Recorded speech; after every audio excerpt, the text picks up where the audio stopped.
निज झियो घरू एक साइकेल जुगे फेरुथिले बापा तेबे रास्तारे एक अजणा गाड़ी धक्का देबारु चली जाइछि बापांकर जीवन।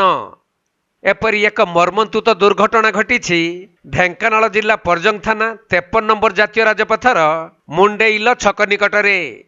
आउ मृतक जनक हेउछन्ति परजंग थाना हातीलुचाणी गाँवर दुर्योधन कर। मिलिथिबा सूचना अनुसार दुर्योधन निज साइकेल जुगे मुंडेइल गाँ स्थित झियो घरू निज घर को फेरुथिले। हेले छक निकटरे एक अजणा गाड़ी तांकु धक्का देबारु घटनास्थल रे ही तांकर मृत्यु होइथिला।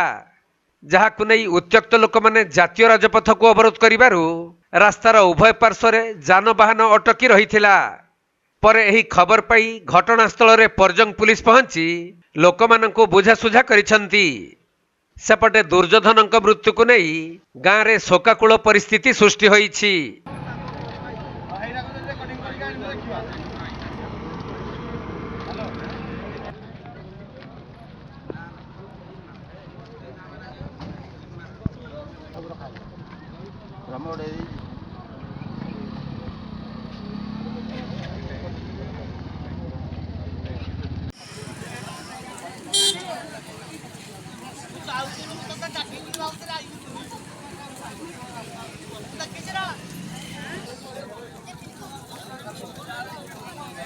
ढेंकानाल जिल्लारू असीम अमिताभ शतपथी रिपोर्ट कोणार्क लाइव।